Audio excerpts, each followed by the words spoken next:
Music பொறியாளராக பணிபுரிந்து வருகிறார். மலேசியாவில் நடைபெற்ற அனைத்துலக சொற்போரில் சிங்கையை பிரதிநிதித்து வெற்றி மேடையில் நின்றவர்.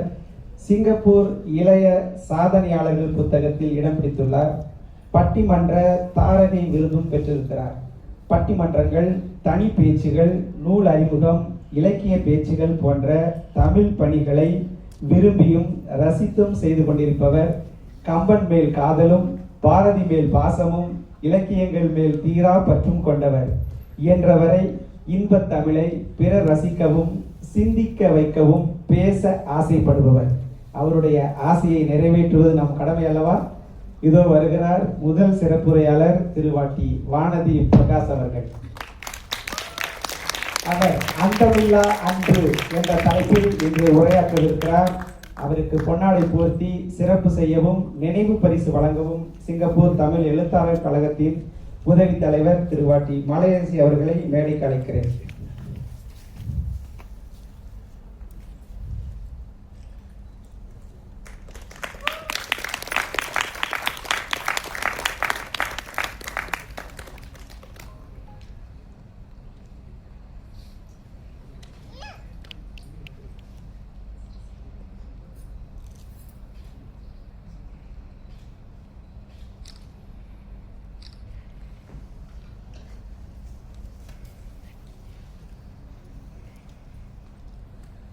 நன்றி. இப்போது மேடை உங்கள் வசம்.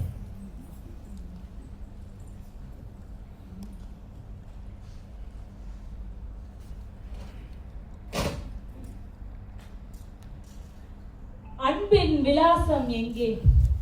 அனாதை ஆசிரமத்தில் கொஞ்சி விளையாடும் பிஞ்சு குழந்தைகள், முதியோர் இல்லத்தில் அறிவுரை சொல்லி அறிவை தீட்டும் முதுமை குழந்தைகள், பாக பிரிவினையின் சண்டையால் சந்திக்காத சகோதரர்கள், வாழாமல் வழக்காடி கொண்டிருக்கும் தம்பதியர்கள், கருவி மேல் கொண்ட காதலால் கருவி கொண்டிருக்கும் நட்புகள், எனது நிலம் எனது உரிமை என்று உலகமே ஒற்றுமை இல்லாமல் அன்பில்லாமல் தவிக்கிறதே, அந்த அன்பின் விலாசம்தான் எங்கே?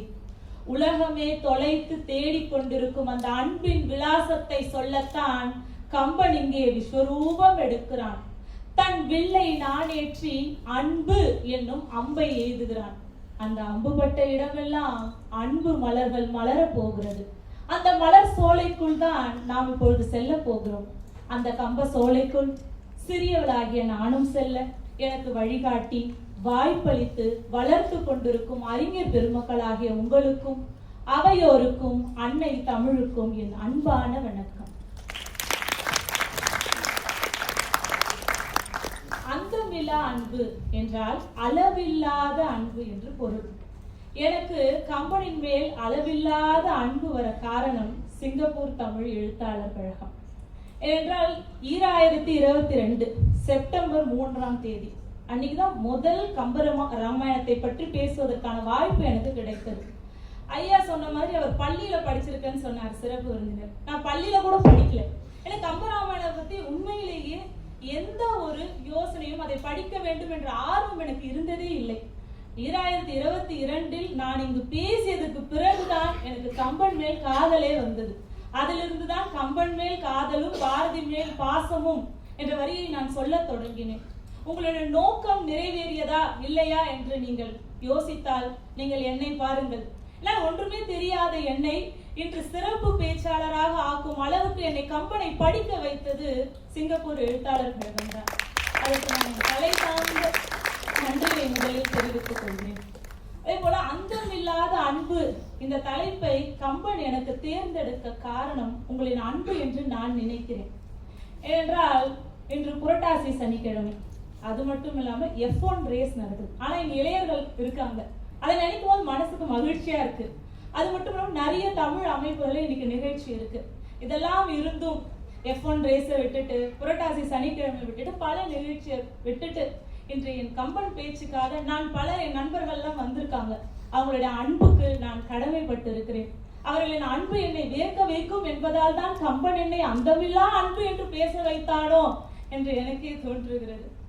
ஐயா சொன்னார் கணினியும் கம்பனும் என்று நமது தலைவர் பேசினார். உண்மையிலேயே நான் கம்பனை கணினியில் தான் முதலில் படிக்க தொடங்கினேன். அதற்கு பின் தான் புத்தகத்திற்கே வந்தேன். கணினி எனக்கு கம்பனை அறிமுகப்படுத்தியது, அதுவும் உங்களால் தான். இந்த உலகம் 71% நீரால் ஆனது. அதனால்தான் நீரின்றி அமையாது உலகு என்றார் வள்ளுவர். செவ்வாய் கிரகத்தில் கூட நாசா நீரைத்தான் தேடிக்கொண்டிருக்கிறது. நீர் இருந்தால் அங்கு உயிர் இருக்கிறது என்று அர்த்தம். இப்படி உயிருக்கு சமமான நீரில் இருந்துதான் கம்பன் தன் காப்பியத்தையே தொடங்குகிறான். கம்பராமாயணத்தில் முதல் படலம் ஆற்று படலம். ஆற்று படலத்தில் சரையு நதியில் நம் மனதில் உள்ள அழுக்கையெல்லாம் கழுவச் செய்து அதற்கு பின்தான் நம்மை காப்பியத்திற்குள்ளே அழைத்து செல்கிறான் கம்பன். அந்த சரையு நதி எப்படிப்பட்டது தெரியுமா? எப்படி ஒரு தாய் தன் தாய்ப்பாலை ஊட்டி இந்த உலகத்தில் உள்ள தன் குழந்தைகளை வளர்க்கிறாளோ, அதே போல சரையு தன் நீரை ஊட்டி இந்த உலகத்தில் உள்ள எல்லா உயிர்களையும் வளர்க்கிறதாம். சரையு என்பது தாய்முலை அன்னது. இவ்வுறவு நீர் நிலத்து ஓங்கும் உயிருக்கெல்லாம், இந்த உலகத்தில் உள்ள எல்லா உயிர்களையும் தன் நீரை ஊட்டி வளர்த்து கொண்டிருக்கும் சரையு நதியின் அன்பை சொல்லித்தான் கம்பன் இந்த காப்பியத்திற்குள்ளே நம்மை அழைத்து செல்கிறார். இப்படி ஐம்பூதங்கள் ஆகிய நிலம், நீர், காற்று, வானம், நெருப்பு ஆகிய அனைத்தும் நம் மீது அன்பை பொழிந்து கொண்டேதான் இருக்கிறது. அதை புரிந்து கொண்டு நாம் எப்பொழுது அதன் மீது அன்பு செலுத்த போகிறோம் என்ற கேள்வியை கம்பன் நம் முன்னே வைக்கிறான். இப்படி சரையு நதியில் தொடங்கிய கம்பன் ஒரு நாட்டின் தலைவன் எப்படி இருக்க வேண்டும் என்பதையும் சொல்கிறான். ஒரு மன்னன் அல்லது ஒரு தலைவன் எப்படி இருக்க வேண்டும்? மதிநுட்பவாதியாக, மிகுந்த திறமைசாலியாக, தொலைநோக்கு பார்வை கொண்டவராக, இதில் நீங்கள் எதை சொன்னாலும் அது இல்லை. முதலில் ஒரு நாட்டின் தலைவன் தன் நாட்டையும் நாட்டு மக்களையும் நேசிக்க வேண்டும். உதாரணத்திற்கு மதிப்பிற்குரிய லீ குவான் யூ அவர்கள் கிட்ட ஸ்டேட் டைம்ஸ் ஒரு நேர்காணல் நடத்தினாங்க. அப்ப அவர்கிட்ட கேட்கிறாங்க, உங்க நாட்டையும் நாட்டு மக்களையும் உங்களுக்கு எவ்வளவு பிடிக்கும்? அதுக்கு அவர் சொல்றாரு, எனது நாட்டையும் நாட்டு மக்களையும் கண்ணினை இமைகள் காப்பது போல நான் பார்த்துட்டு இருக்கேன். அவர்கள் இருவரும் எனது 2 கண்கள். அவர்களுக்கு ஏதாவது ஒண்ணுனா புதைக்குழிக்குள் புதைந்தே இருந்தாலும் உடனே எழுவேன், ஓடி வருவேன் என்று பதிவு செய்கிறார். இப்படி நாட்டையும்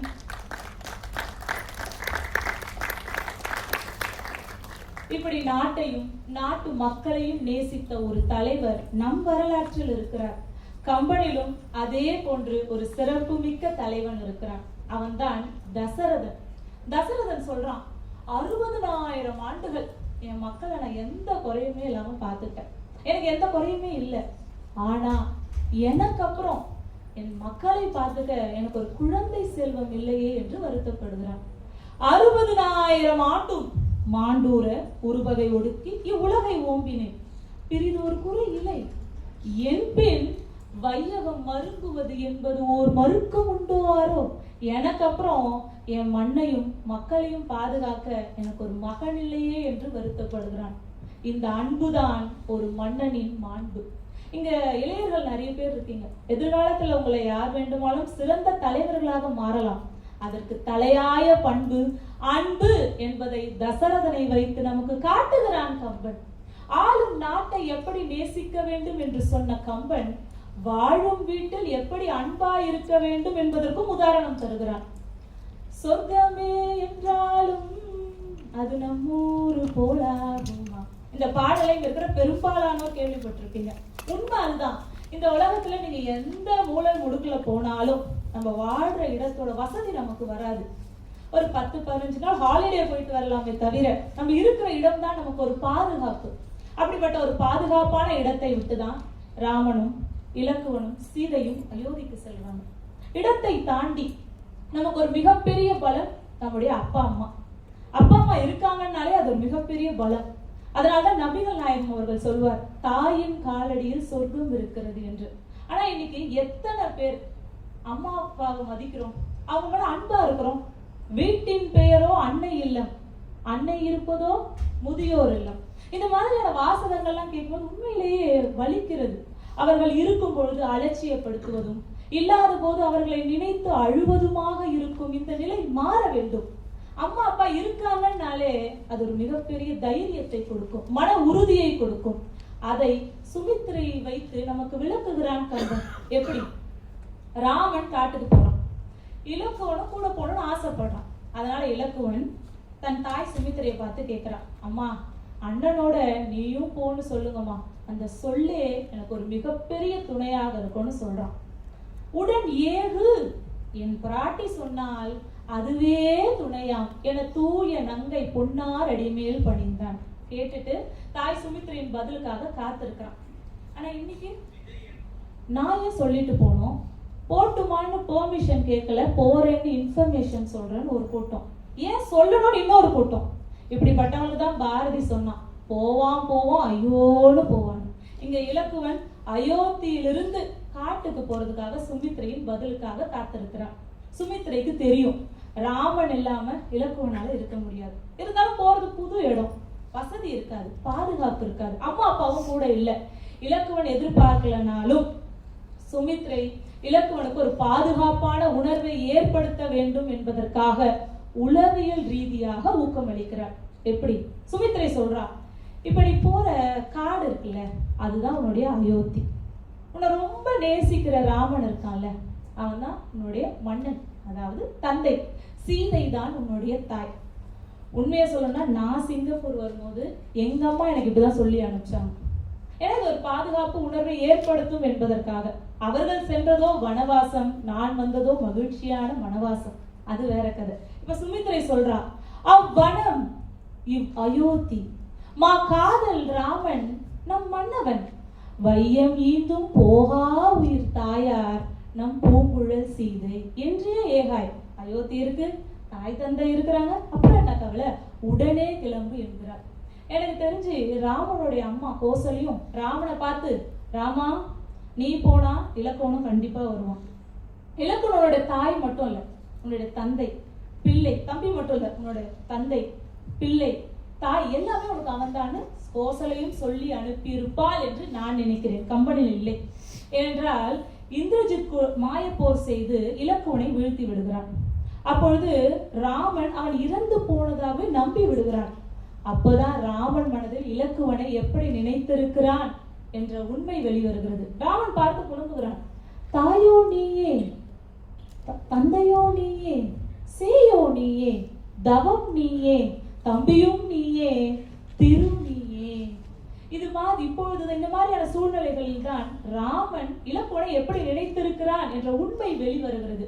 இப்படி ஒரு தூய்மையான அன்புதான் ராமனுக்கும் இலக்குவனுக்கும் இடையில் இருந்தது. பரதன் சத்ருகனும் சும்மா இல்லை.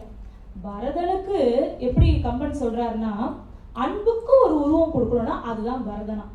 அன்பு உரு கொண்டது ஆம் எனல் ஆகுவான். அன்பு ஈக்குவல் டு பரதன். அன்புக்கு ஒரு வடிவம்னா அதுதான் பரதன் என்று கம்பனே வாக்குமூலம் கொடுக்கிறான். அதே போல பரதன் இல்லை என்றால் சத்ருகனன் இல்லை. இப்படி தாய் அன்பு, தந்தை அன்பு, சகோதரர்களின் அன்பு என்று கம்பன் சொல்ல காரணம் என்ன? காரணம் இருக்கு. இன்றைய காலகட்டத்துல ChatGPT, ஜெமினி போன்ற செயற்கை செயலிகள் கூட நமக்கு பேச நேரம் இருக்கு. ஆனா சொந்த அண்ணன் தம்பி கூட நமக்கு பேச நேரம் இல்லை. நம்ம டயல் லிஸ்ட்ல பார்த்தா அவங்க பேர்லாம் எங்கேயோ இருக்கும். ஒன்றாகவே பிறந்து சேர்ந்து வளர்ந்து படித்து மகிழ்ந்த சகோதரர்கள் பணத்தால், பதவியால், அந்தஸ்தால், அறிவால் பிரிந்து போவதை கம்பனால் ஏற்றுக்கொள்ளவே முடியவில்லை. அதனால்தான் அண்ணன் தம்பி 4 படைத்தான். 4க்கும் அன்பு என்னும் ஒரே ஒரு உயிரை கொடுத்து நம் உதிரத்தின் உறவுகளின் உன்னதத்தை உணர்த்தினான் கம்பன். இப்படி கருவறை அன்பை சொன்ன கம்பன் கண்களால் உண்டான காதலை சொல்லியும் நம்மை கரைக்கிறான். எங்களெல்லாம் பார்த்தா பிடிக்காது, பார்க்க தான் பிடிக்கும் என்ற காத்திருப்பெல்லாம் கம்பன்ல இல்லவே இல்லை. அண்ணலும் நோக்கினான், அவளும் நோக்கினான். வரிசிலை அண்ணலும் வாட்கண் நங்கையும் இருவரும் மாறிப்புக்கு இதயம் எய்தினர். அதாவது ராமன் பார்த்த உடனேயே சீதையோட இதயம் ராமனுக்கு போயிடுச்சான், ராமனோட இதயம் சீதைக்கு போயிடுச்சான். இருவரும் மாறிப்புக்கு இதயம் எய்தினர். இதயத்திற்கான வாசல் கண்களில் இருக்கிறது. அந்த கண்களின் வழி ராமன் புகுந்து சீதையின் மனதில் இடம் பிடிக்கிறான், மனமும் முடிக்கிறான். அப்படி ராமனை மனதில் ஏந்தி வரும் சீதையை கம்பன் வர்ணிக்கிறார். பொன்னின் ஒளி பூவின் வெறி சாந்து பொதி சீத்தம், மின்னின் எழில் அன்னவள் தன் மேனி ஒளிமான, அன்னமும் மரம்பயரும் ஆரமுதும் நாண, மன்னவை இருந்த மணி மண்டபம் அடைந்தாள். பொன்னின் ஒளியும் பூவின் நறுமணமும் சந்தனத்தின் குளிர்ச்சியும் மின்னலின் பளபளப்பும் இயற்கையாகவே சீதையிடம் இருந்ததாம். அப்படிப்பட்ட அழகுடைய, பண்புடைய, பொறுமையுடைய பூ போன்ற சீதைதான் அசோகவனம் என்னும் சூறாவளியில் சிக்கிக் கொள்கிறார். இன்றைய காலகட்டத்திலும் பல பெண்கள் திருமணம் என்னும் சூறாவளியில் சிக்கி தவித்துக் கொண்டுதான் இருக்கிறார்கள். கல்யாணம் ஆன உடனேயே அவங்க போற வீடு அவங்களுக்கு அசோகவனமா மாறிடுது. பல வீடுகள்ல கணவனே ராவணனா மாறிடுறான். அவ்வீடு உனக்கு அசோகவனம், காதல் கணவன் இப்பொழுது ராவணன். இப்படிதான் இன்றைய காலகட்டத்துக்கு சொல்ல வேண்டியது இருக்கு. உங்க எல்லாருக்கும் தெரிந்த செய்தி தான். ரித்தன்யா, அந்த பொண்ணுக்கு என்ன வயசுங்க? 27 வயசுதான். ஆனா கல்யாணம் ஆகி 10 மாதத்துல தற்கொலை பண்ணிக்கிறாங்க. 120 சவரன் நகை, 25 லட்சம் ரூபாய் பணம், இனோவா காரு. இந்த வரவும் பணமும் பத்தலையாம். அதனால கொடுமை பண்ணியிருக்காங்க.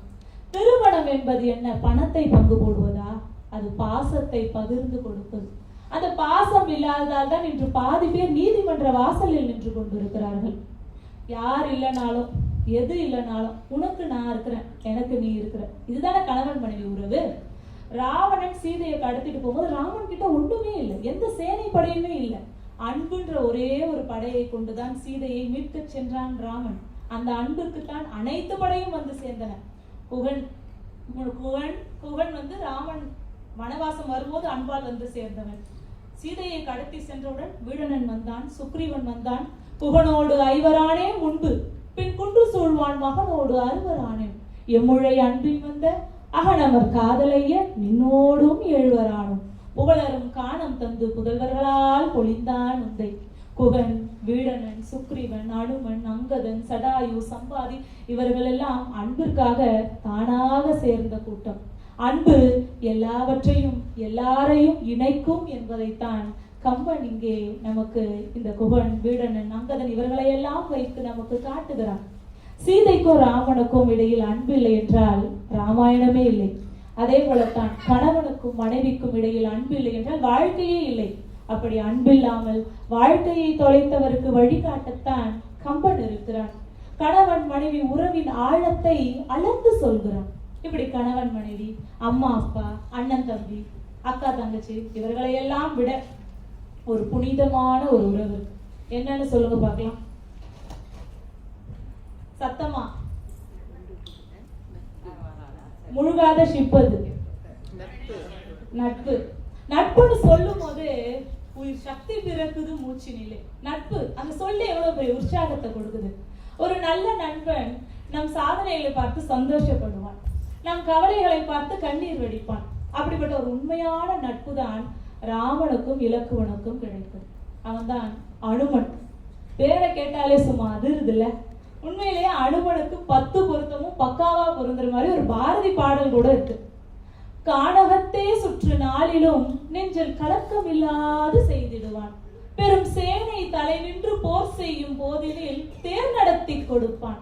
என்றன் ஊனை வருத்திடும் நோய் வரும் போதினில் உற்ற மருந்து சொல்வான். நெஞ்சம் ஈன கவலைகள் எய்திடும் போது இதம் சொல்லி மாற்றிடுவான். அழைக்கும் போதினில் போக்கு சொல்லாமல் அரை நொடிக்குள் வருவான். அழைக்கும் போது போக்கு சொல்லாமல் அரை நொடிக்குள் வருவான்.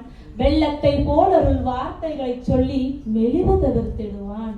கானகத்தில் தொலைந்த சீதையை அசோகவனத்தில் கண்டுபிடித்தான். ராமனின் துயர் துடைத்தான், தோள் கொடுத்தான், போர்க்களத்தில் தேராக நின்றான். இதெல்லாம் தாண்டி மருந்து மலை கொண்டு வந்து ராம இலக்குவனுக்கு உயிர் நண்பனாகவே மாறி போனான்.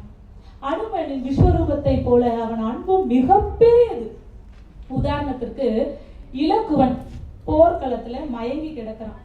ராவணன் பார்க்கறான், இவனை கொல்லதான் முடியல, இவனை தூக்கிட்டு இலங்கைக்காவது போயிடுவோன்னு நினைச்சு கிட்ட நெருங்கி வரான். எஞ்சியில் யாக்கையை எடுத்துக்கொண்டு யான் அகழ்வேன் என்று எண்ணி நஞ்சினால் செய்த நெஞ்சினான் பார்மிசை நடந்தான். விஷத்தால செய்யப்பட்ட நெஞ்சம் கொண்ட ராவணன் இலக்குவனை தூக்குறதுக்காக அவனை நெருங்கி வரான். இதுதான் காட்சி. வந்து இலக்குவனை பார்க்கறான். சரி தூக்கிடுவோம், சின்ன பையனா தான் இருக்கான், தூக்கிடலான்னு சொல்லி தூக்குறான். முடியல. என்னடா இது, நம்மளாலே முடியலையா? திரும்பவும் முயற்சி பண்ணுவோம். திரும்பவும் தூக்க முயற்சி பண்றான். அப்பயும் முடியல. ராவணன் யார் தெரியுமா? சிவபெருமான் இருக்கும் கைலாய மலையை அசைத்து பார்த்தவன், மிகப்பெரிய பலசாலி. இந்த முறை நாடி நரம்பெல்லாம் முறுக்கேற, கண்கள் எல்லாம் செவக்க திரும்பவும் தூக்குறான். இப்ப நீங்க சொல்லுங்க, அவன் தூக்கி இருப்பானா தூக்கி இருக்க மாட்டானா? சத்தமா தலையெல்லாம் ஆட்டக்கூடாது, வாயை திறந்துதான் சொல்லணும். தூக்கி இருப்பானா தூக்கி இருக்க மாட்டானா? முடியல. எடுக்கதான் முயற்சி பண்றான். எடுக்கலுற்று அவன் மேனியை ஏந்துதற்கு ஏற்ற மிடுக்க இல்லாமையால். மிடுக்குனா வலிமை. அவன் மேனியை தூக்குறதுக்கு வலிமை இல்லையா? எடுக்கலுற்று அவன் மேனியை ஏந்துதற்கு ஏற்ற மிடுக்க இல்லாமையால் ராவணன் வெந்துயர்ப்பு உற்றான். பெருமூச்சு விட்டான். ராவணனால தூக்க முடியல. ராவணன் எப்படிப்பட்டவன் தெரியுமா? மேருவை பறிக்க வேண்டி, விண்ணினை இடிக்க வேண்டி, நீரினை கலக்க வேண்டி, நெருப்பினை அவிக்க வேண்டி, பாரினை எடுக்க வேண்டி. ராவணருக்கு அரிதேன். மேருமலையை பேர்த்தெடுக்கணுமா? இல்ல அந்த வானத்தை தான் இடிக்கணுமா? இல்ல இந்த பூமியை தான் தூக்கணுமா? ராவணனுக்கு அரிதுன்னு எதுவுமே இல்லை என்று சொன்ன ராவணனால் இலக்குவனை தூக்க முடியவில்லை. இதெல்லாம் எங்க இருந்தோ பார்த்துட்டு இருந்த அனுமன் ஓடி வந்து ஒரே நொடியில தூக்கிட்டு போயிட்டான். அது எப்படி? வாரணம் பொருந்த மார்பும் வரையினை எடுத்த தோளும் கொண்ட ராவணனால் தூக்க முடியவில்லை, அனுமனால் முடிந்தது. கம்பன் சொல்கிறான், ராவணன் ஆணவத்தால் தூக்கினான், அதனால் அவனால் அசைக்க கூட முடியவில்லை. கம்பன் அனுமன் தன் அன்பினால் தூக்கினான், அதனால் சாத்தியமானது. தொகை ஒருங்கிய ஞானம் ஒன்று எவரினும் தூயோன். எல்லாரோடும் தூயவன் அனுமன். தொகை ஒருங்கிய ஞானம் ஒன்று எவரினும் தூயான். தகவு கொண்டது அன்பெனும் தனித்துணை, அதனால் அன்புன்ற ஒரே ஒரு துணைதான். அகவு காதலால் ஆண்டகை ஆயினும் அனுமன் மகவு கொண்டு போய் மரப்புகும் மந்தியை நிகழ்த்தான். மந்தி என்றால் பெண் குரங்கு. அந்த பெண் குரங்கு எப்படி ஒரு குட்டி குரங்கை தூக்கிட்டு மரத்து மேல ஏறுமோ, அதே போல இலக்குவனை தூக்கி சென்று அனுமன் காட்சியளித்தானாம். மகவு கொண்டு போய் மரப்புகும் மந்தியை நிகழ்த்தான். இந்த அன்பு எல்லாவற்றையும் லேசாக்கிவிடும், சுலபமாக்கிவிடும் என்பதைத்தான் கம்பன் இங்கே நமக்கு உணர்த்துகிறான். நான் அனுமனை ஒரு ராம பக்தனாகவே பார்க்கவில்லை, அவன் ராமனின் உயிர் நண்பன். ஏன்னா உங்களுடைய நண்பனுக்கு நீங்க ஏதாவது பரிசு கொடுக்க முடியுமா? நீங்க இந்த உலகத்துல எவ்வளவு விலை உயர்ந்த பரிசை வாங்கி எடுத்து போய் உங்க நண்பனுக்கு கொடுத்தாலும் அவன் நட்புக்கு அது ஈடு ஆகவே ஆகாது. நண்பனுக்கு நம்மளால எந்த பரிசுமே கொடுக்க முடியாது. அது ராமனுக்கும் தெரிஞ்சிருக்கு. எப்படின்னா, ராமருடைய முடிசூட்டு விழால எல்லாருக்கும் பரிசு கொடுக்குறாங்க. வேடனனுக்கு, அங்கதன், சுக்ரீவன், நீலன், அவருக்கு உதவி செஞ்ச எல்லாருக்குமே பரிசு கொடுக்குறாங்க. ஆனா அனுமனுக்கு மட்டும் என்ன பண்ணார் தெரியுமா? அனுமன் கிட்ட போய், பைம்பொன் போர் உதவிய தின்தோளா பொறுத்துற புள்ளுக. பொறுத்துற புள்ளுகனா உன் தோள்களால் என்னை தழுவிக்கொள். இதை விட நட்புக்கு நம்மளால ஏதாவது பரிசு கொடுக்க முடியுமா? இது ராமனுக்கு தெரிஞ்சிருக்கு. கமலஹாசனுக்கே கட்டிப்புடி வைத்தியத்தை நம்ம கம்பன் தான் சொல்லி கொடுத்துருப்பாரு நான் நினைக்கிறேன். ஏன்னா எத்தனை நூற்றாண்டுகள் ஆனாலும் எப்படி நட்பு அழியாமல் நம்மோடு இருக்கிறதோ, அதே போல அனுமனும் நம்மோடு அழியாமல் தான் இருக்கிறான், வானரமாக. ஆக கம்பனையும் அனுமனையும் நட்பையும் அனுமனையும் அன்பையும் என்றுமே அழிக்க முடியாது என்பதுதான் நிதர்சனம். இப்போ அனுமனை போலவே ஒரு தூய்மையான ஒரு உயர்ந்த உள்ளம் கொண்ட ஒருவன் இருக்கிறான். அவன் தான் கும்பகர்ணன், ராவணனின் தம்பி, வீடணனின் அண்ணன். கும்பகர்ணன் அப்படின்னு சொன்ன உடனே உங்களுக்கு என்ன ஞாபகம் வருது? சிறப்பு.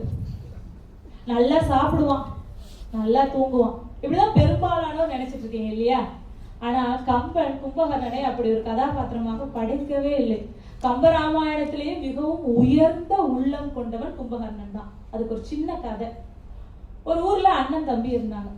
அண்ணனுக்கு தம்பியை ரொம்ப பிடிக்கும், தம்பிக்கும் அண்ணனா ரொம்ப பிடிக்கும். அண்ணனும் நல்லா படிச்சவன், புத்திசாலி, பலசாலி, தைரியசாலி, தன்னால முடியாது எதுவுமே இல்லைன்னு நினைச்சிட்டு இருக்கான். அப்படிப்பட்ட ஒரு நாள் அண்ணன் அவன்கிட்ட போயிட்டு, நான் நாளைக்கு யாருமே ஏற முடியாத அந்த மலை மேல ஏறி அங்க இருக்கிற மரகத கல்லை உடைக்க போறேன்னு சொல்றான். தம்பி, என்ன விளையாடுறியா? அந்த மரகத கல்லு கீழே விஷப்பாம்புகள் இருக்குன்னு சொல்றாங்க, அதனால நீ அங்க போகாத, நம்ம கிட்ட இல்லாத பொருளா, நம்ம கிட்ட இல்லாத செல்வமா, அதனால வேண்டான்னு சொல்றான். அண்ணன் கேட்பானா? கேட்கல. இல்ல, நான் கண்டிப்பா போகத்தான் போறேன்னு சொல்றான். தம்பி இரவெல்லாம் யோசிக்கிறான். அண்ணன் அங்க போனா அவனோட உயிருக்கே ஆபத்தாயிடுமே, எப்படி அவன் உயிரை காப்பாத்துறதுன்னு யோசிக்கிறான். இரவெல்லாம் அவனுக்கு தூக்கமே வரல. மறுநாள் காலையில அவங்க அண்ணன் எழுந்துக்கிறதுக்கு முன்னாடி அந்த தம்பி அந்த மலை மேல ஏறி அந்த மரகத கல்லை உடைக்கிறான்.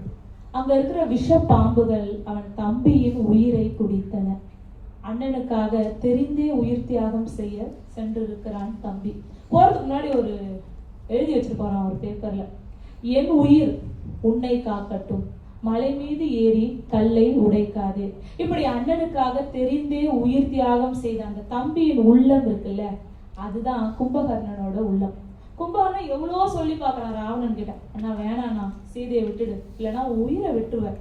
ராவன் கூட நம்மளால போராடி ஜெயிக்க முடியாது, அதனால சீதையை விட்டு விட்டு எவ்வளவோ கேட்கிறான். ஆனா எதுக்குமே ராவணன் அசைற மாதிரி இல்லை. அதனால கும்பகர்ணன் போருக்கு போறதுக்கு முன்னாடி சொல்லிட்டு போறான் என்னன்னு, என்னை வென்றுளர் எனில் இலங்கை காவலர் உன்னை வென்று உயர்தல் உண்மை. அந்த பாம்பு என்ன கிடைச்சிருச்சுன்னா உன்னையும் கிடைக்கும்னு சொல்ற மாதிரி, அவங்க என்ன ஜெயிச்சுட்டாங்கன்னா கண்டிப்பா உன்னையும் ஜெயிச்சிருவாங்க. என்னை வென்றுளர் எனில் இலங்கை காவலர் உன்னை வென்று உயர்தல் உண்மை. அதுக்கப்புறம் ஏன் அப்படி நடந்துச்சு, ஏன் இப்படி நடந்துச்சுன்னு யோசிச்சு தப்பு பண்ணாத, சீதையை ஒப்படைத்து விடு அப்படின்னு சொல்றான். என்னை வென்றுளர் எனில் இலங்கை காவலர் உன்னை வென்று உயர்தல் உண்மை, பின்னே நின்று எண்ணுதல் பிழை, அப்பெய்வளையதனை நன்கு அழிப்பது தவத்தின் பாலதே. நீ செஞ்ச எல்லா தவத்தை விடவும் சிறந்தது நீ சீதையை ஒப்படைப்பதுதான். அதனால சீதையை ஒப்படைத்து விடு, உன் உயிரை காப்பாற்றிக்கொள் என்று தெரிந்தே உயிர் தியாகம் செய்ய செல்கிறான் கும்பகர்ணன். போர்ல கடுமையா போர் செய்யறான். போர் செய்து இறக்கும் தருவாயில் ராமன் கிட்ட வரம் கேட்கிறான். யாருக்காக? அவனோட தம்பி வீடணனுக்காக. வீடணனும் ராவணனோட தம்பி தான். அவன் எவ்வளவோ ராவணன் கிட்ட சொல்லி பார்க்கறான், கும்பகர்ணன் சொன்ன மாதிரி வேணானா நீ பண்றது தப்புன்னு. ஆனா ராவணன் கேட்கலன்றதுனால வீடணன் ராமன் பக்கம் வந்து சேர்ந்தவன். கும்பகர்ணனுக்கு தெரியும் வீடணனை ராவணன் எங்க பார்த்தாலும் கொண்டுடுவான், ஏன்னா அவன் கொலை வெளியில இருக்கான் இங்க இருந்து போய் ராமன் பக்கம் சேர்ந்ததுனால. அதனால வீடணனின் உயிரை காப்பாற்ற வேண்டும் என்று நினைக்கிறான். வீடன் நம்ம போறதுக்கு முன்னாடி வீடணனுக்கு ஏதாவது ஒரு பாதுகாப்பு கவசத்தை ஏற்படுத்தணும்னு நினைக்கிறான். யாரை விட்டுட்டு போலாம்? இலக்குவனை விட்டு போலாமா? இல்ல இல்ல இல்ல. ராமனையே விட்டுட்டு போயிடலாமா? இல்ல அது வேணாம். அனுமனை அப்படின்னு யோசித்த கும்பகர்ணன் ராமனை பார்த்து கேட்கிறான். தம்பி என நினைந்து இறங்கி தவிரான் அத்தகவிலான். ராவணன் இருக்கான்ல, அவன் தம்பி எல்லாம் இவனை பார்க்க மாட்டான். தம்பி என நினைத்து இறங்கி தவிரான் அத்தகவிலான், இவன் தன்னை காணும் கொள்ளும் இறை நல்கானான். அதாவது இவனை எங்க பார்த்தாலும் கொன்னுடுவான். அதனால இப்பதான் ஹைலைட்டே, உம்பியைத்தான். உம்பினா இலக்குவன். உம்பியைத்தான் ஓகே பத்தல. உன்னைத்தான் அப்பயும் அவனுக்கு பத்தல. அனுமனைத்தான். உம்பியைத்தான் உன்னைத்தான் அனுமனைத்தான் ஒருபோதும் எம்பி பிரியானாக அருளுதி. அதாவது இலக்குவன், ராமன், அனுமன் உங்க 3 பேரையும் விட்டுட்டு என் தம்பி என்னைக்குமே பிரியக்கூடாது, அவன் உயிருக்கு நீங்க தான் பொறுப்பு, அந்த வரத்தை கொடுங்கன்னு கேட்கிறான். உம்பியைத்தான் உன்னைத்தான் அனுமனைத்தான் ஒருபோதும் எம்பி பிரியானாக அருளுதி. இந்த காட்சி அப்படியே நினைச்சு பாருங்க. இங்க வீடணன் இருக்கான், இலக்குவன், ராமன், அனுமன், அதுக்கப்புறம் வீடணன். இவங்கெல்லாம் தாண்டி யாராவது வர முடியுமா? இப்படை தோற்பின் எப்படை வெல்லும் என்பதை உணரும் தருணம் இது. இங்க இளைஞர்கள் சின்ன பசங்களா நிறைய பேர் இருக்கிறதுனால இதை அவங்க ஸ்டைல்ல கூட சொல்லலாம். எப்படின்னா அயன்மேன், தோர், ஹல்க், அதுக்கப்புறம் தான் வீடணன். அயன்மேன், தோர், ஹல்கை தாண்டி தான் வீடணன் கிட்டே வர முடியும். இப்படி அயன்மேன், தோர், ஹல்க்னு ஒரு பவர்ஃபுல்லான அவெஞ்சர்ஸ் காம்போவையே வீடணனுக்காக விட்டு சென்று இருக்கிறான் கும்பகர்ணன். இப்படி அண்ணனுக்காக தெரிந்தே உயிர் தியாகம் செய்ய செல்கிறான். அண்ணனின் உயிரை காப்பாற்ற அவன் மனதில் ஒரு மாற்றத்தை ஏற்படுத்த வேண்டும் என்பதற்காக தெரிந்தே உயிர் தியாகம் செய்கிறான். இறக்கும் தருவாயில் கூட தன் தம்பி வீடணனுக்கு ஒரு மிகப்பெரிய பாதுகாப்பு கவசத்தை ஏற்படுத்தி செல்லும் கும்பகர்ணன் கம்பனில் அன்பின் உச்சம். இதே போன்று சடாயு, குகன், மண்டோதரி போன்ற பல கதாபாத்திரங்களின் மூலம் கம்பன் அப்படியே அன்பை அள்ளி கொடுத்து கொண்டே இருக்கிறார். அவற்றையெல்லாம் விரிவாக பேச வேண்டும் என்றால் 4 நாட்கள் ஆகும். நேரம் இல்லாததால் இறுதியாக ராமனே அன்புதான் சிறந்தது என்று சொன்ன ஒரே ஒரு பாடலை மட்டும் சொல்லி முடித்து விடுகிறேன். ராமன் நேரடியாக சொல்கிறான், துன்பத்தில் துவண்டு வருபவர்களுக்கு நீ உதவி செய்யவில்லை என்றால், உன்னிடம் இருப்பதை அன்பாக இல்லாதவருக்கு கொடுக்கவில்லை என்றால், உன்னை நம்பி வந்தவர்களுக்கு நீ அன்பு காட்டி ஆறுதல் செய்யவில்லை என்றால், உன்னிடம் தர்மம், வீரம் என எது இருந்தும் பயனில்லை என்றார். இதே வாசகங்கள் தான் திருக்குரானிலும் சொல்லப்பட்டிருக்கிறது என்று நினைக்கிறேன். யூசப் ஐயா ஒரு முறை இதை எனக்கு சொன்னார், குரானில் இது சொல்லப்பட்டிருக்கிறது என்று. இப்படி எல்லா மதங்களும் அன்பைத்தான் போதிக்கின்றன. ராமனும் அதைத்தான் சொல்கிறான்.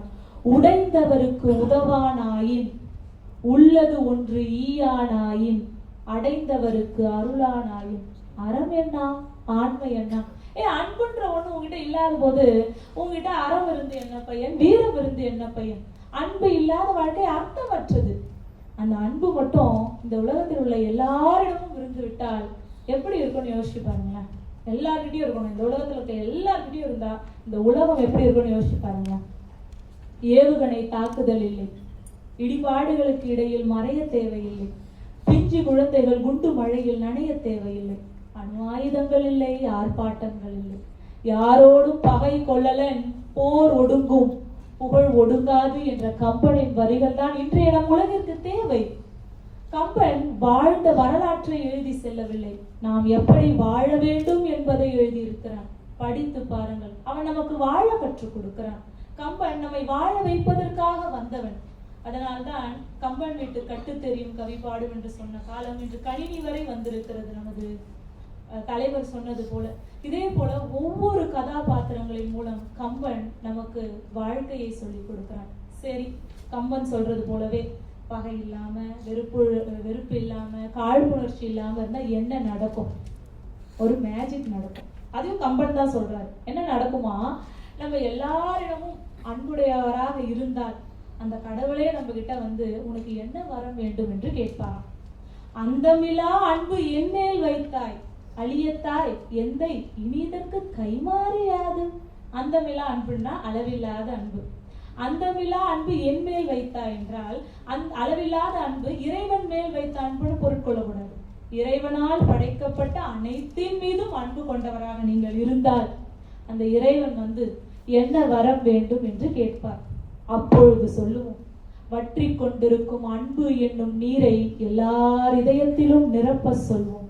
அன்பு என்னும் ஜீவ நதியில் இந்த உலகையே நனையச் செய்வோம். ஒற்றுமை காண்போம், அன்பு செய்வோம், அன்பை மட்டுமே செய்வோம், ஆனந்தமாயிருப்போம் என்று சொல்லி இந்த பெரும் வாய்ப்பினை எனக்கு வழங்கிய சிங்கப்பூர் தமிழ் எழுத்தாளர் கழகத்திற்கும் உங்கள் அனைவரின் அன்பிற்கும் என் ஆத்மார்த்தமான நன்றியினை கூறி விடைபெறுகிறேன். நன்றி.